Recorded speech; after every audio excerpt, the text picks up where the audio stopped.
अपशब्द। तुझे भरोसा नहीं ना, तो फिर जा अपने कमरे में जाकर देख। तेरे पलंग के नीचे तुझे तेरी माँ की हड्डियाँ मिलेंगी।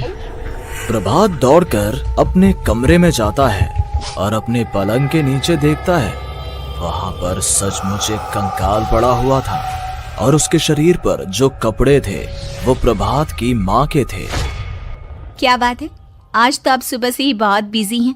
ऐसा क्या लिख रहे हैं? बस एक फैमिली की कहानी लिख रहा था। जैसे हमारी फैमिली है ना, तुम, माँ और मैं, लेकिन थोड़े अलग तरीके से, क्योंकि ये कहानी हॉरर है और इसमें जो आदमी है ना, मैंने उसकी बीवी को मार दिया है। मतलब कहानी में ऐसा लिखा है। और जानती हो, उसके बाद जो बीवी है ना, वो एक बुरी आत्मा बन जाती है। क्या बेटा, इस तरह की डरावनी कहानियां क्यों लिखता है तू? जानता है ना, हम जो सोचते हैं, जो लिखते हैं, हमारा दिमाग पूरा दिन वैसा ही होता रहता है।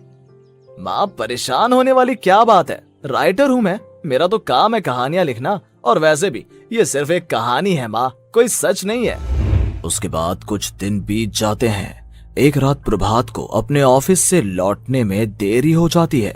रात के लगभग 12 बजे हुए थे। प्रभात जैसे ही अपने घर पहुंचता है, उसने देखा कि उसकी पत्नी दुर्गा डाइनिंग टेबल पर उसका इंतजार कर रही है। आ गए आप? कब से आपका इंतजार कर रही थी। देखिए ना, खाना भी ठंडा हो गया है।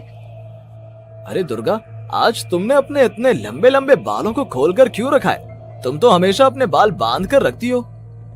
वो क्या है ना प्रभात, जब इंसान अपनी जिंदगी से मुक्त हो जाता है ना, तो उसे दूसरे सारे बंधन खोल देने चाहिए। इसलिए मैंने अपने बालों के बंधन भी खोल दिए। ये तुम किस तरह की बातें कर रही हो? तुम ठीक तो हो?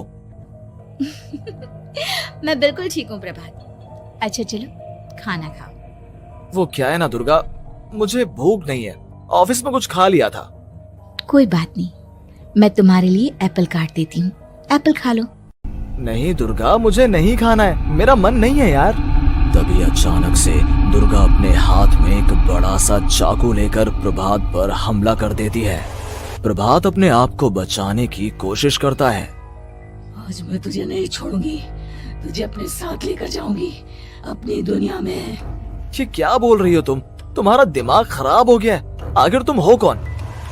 दुर्गा अपनी गर्दन टेढ़ी करते हुए बोलती है। मैं दुर्गा हूँ, तुम्हारी पत्नी।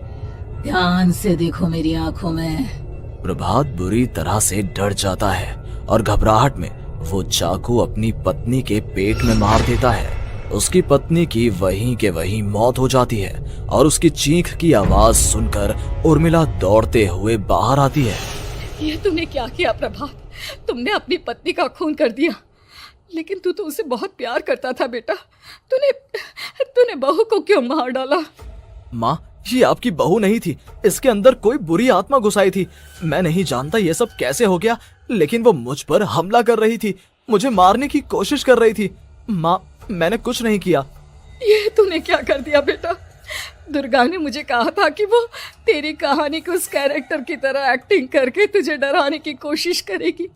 अरे वो तो तेरे साथ मजाक कर रही थी। हे भगवान, ये क्या हो गया? इसका मतलब दुर्गा। लेकिन माँ, मैंने जो कहानी लिखी थी उसमें भी ऐसा ही हुआ था। उस औरत ने अपने पति के साथ मजाक किया और गलती से उसके पति ने उसके पेट में चाकू मार दिया। मेरी कहानी सच कैसे हो सकती है? माँ, मुझे बहुत डर लग रहा है। अब ये सोच, दुर्गा की लाश का क्या करें हम? अगर गलती से भी ये बात बाहर फैल गई ना, तो तुझे पूरी जिंदगी जेल की सलाखों के पीछे रहना पड़ेगा। एक काम करते हैं माँ, हम घर के पीछे वाले बगीचे में उसकी लाश को दबा देते हैं। अगर कोई पूछेगा तो कह देंगे कि उर्मिला अपने मायके गई और फिर एक दिन हम भी अचानक यहाँ से कहीं दूर चले जाएंगे। कोई नहीं आएगा हमें पूछने, कोई नहीं आएगा माँ, बाद में जो होगा हम देख लेंगे। प्रभात अपनी माँ उर्मिला की मदद से दुर्गा की लाश को अपने घर के बगीचे में गाड़ देता है। कुछ दिन तो ऐसे ही बीत जाते हैं, लेकिन एक दिन अचानक रसोई से आ रही कुछ आवाजें सुनकर प्रभात की नींद खुलती है। प्रभात ने देखा कि वहां पर एक लंबे बालों वाली औरत दूसरी तरफ चेहरा करके खड़ी हुई थी। कौन है? कौन है वहां पर? अरे कौन हो तुम? मैं दुर्गा हूँ प्रभात। क्या हुआ? मुझसे इस तरह के सवाल क्यों कर रहे हो तुम? तुम दुर्गा नहीं हो सकती। दुर्गा तो प्रभात, मैं तुम्हारी पत्नी हूँ, तुम मुझे कैसे भूल सकते हो? 4 दिन के लिए मायके क्या चली गई, तुम तो मुझे भूल ही गए। अब अगली बार ना मैं कहीं नहीं जाऊंगी। पता चला तुमने तो मुझे पहचानने से ही इनकार कर दिया। नहीं, तुम दुर्गा नहीं हो सकती।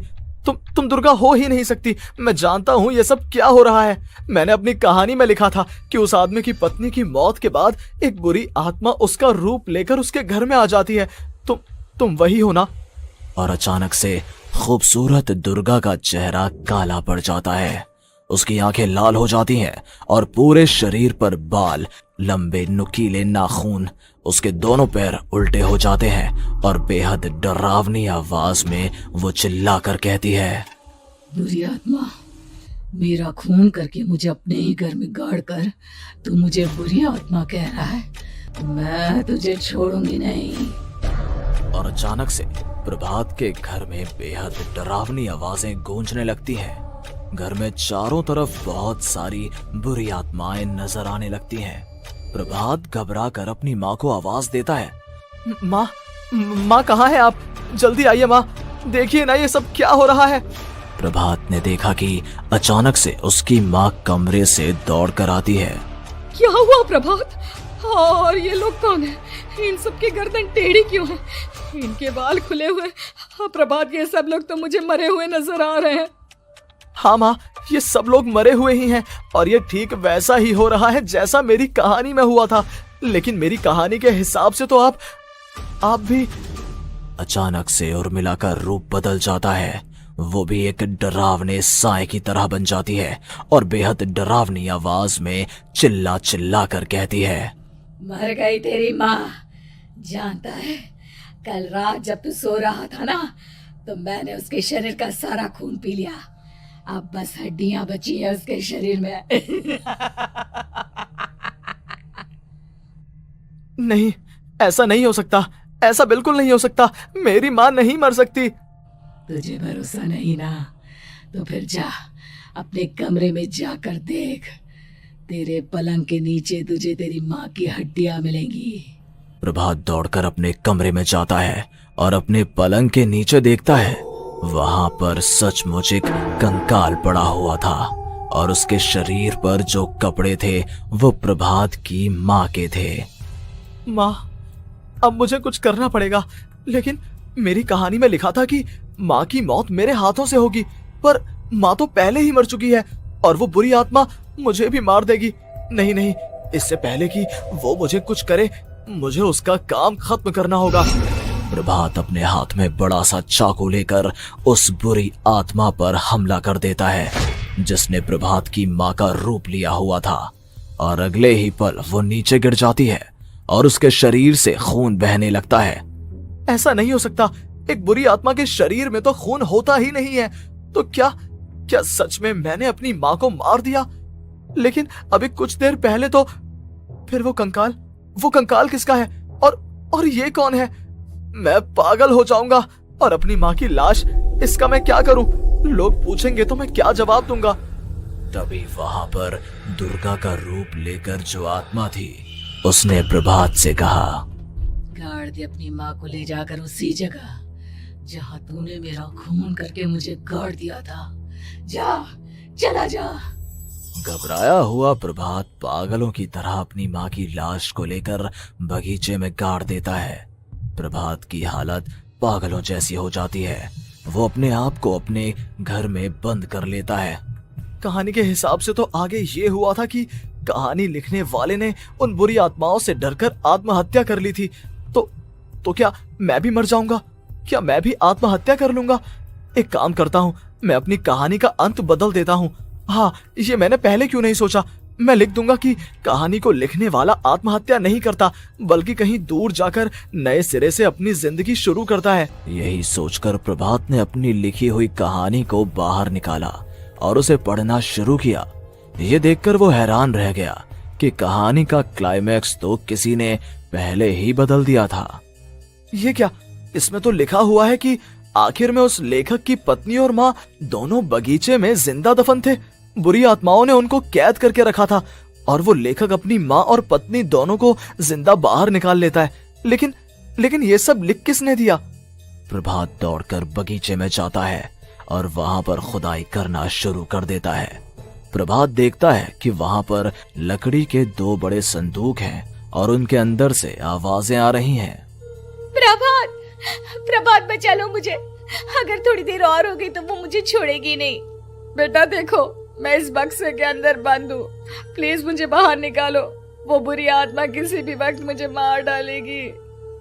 प्रभात वो दोनों बक्से बाहर निकालता है और अपनी पत्नी और माँ दोनों को आजाद करवा लेता है। लेकिन तभी वहां पर अचानक से एक बेहद डरावनी और खौफनाक दिखने वाली औरत आ जाती है। तुझे क्या लगा था इतनी आसानी से अपनी पत्नी और माँ को बचा लेगा? बस 5 मिनट और उसके बाद अमावस का चांद आसमान में आने ही वाला है। लेकिन तूने इन दोनों को बाहर निकाल लिया, अब तुझे मरना होगा। नहीं, मैं जानता हूँ मैं नहीं मरूंगा, और अब आगे क्या करना है ये भी मुझे पता है। प्रभात, ये बहुत खतरनाक है, हमें मार डालेगी। प्रभात, चलो यहाँ से। नहीं दुर्गा, अब मुझे अच्छी तरह से पता चल चुका है कि इस बुरी आत्मा से हम कैसे पीछा छुड़वा सकते हैं। और इतना कहकर प्रभात अपने हाथ में पकड़ी हुई सिंदूर की थैली उस बुरी आत्मा के ऊपर उछाल देता है। कुछ ही देर में वो जमीन पर गिरकर राख में बदल जाती है। ये सब क्या हो रहा था बेटा? ये सब तुम्हारी लिखी हुई इस कहानी की वजह से हुआ है ना? नहीं माँ, पहले मुझे भी ऐसा ही लगा, लेकिन बाद में पता चला कि बरसों पहले हमारे इस बगीचे की जमीन के अंदर किसी को जिंदा गाड़ दिया गया था और बस उसी औरत की आत्मा हमें परेशान कर रही थी। उसी ने मेरे शब्दों में जान डालकर उस कहानी को जिंदा कर दिया था। मुझे माफ कर दो प्रभात, मैंने आपकी कहानी के साथ छेड़छाड़ की थी और उसे बदल दिया था। माफी मांगने की जरूरत नहीं है दुर्गा, तुम्हारे उस बदलाव की वजह से ही आज हम सब जिंदा हैं, क्योंकि आखिर में कहानी में वो हुआ जो तुमने लिखा था।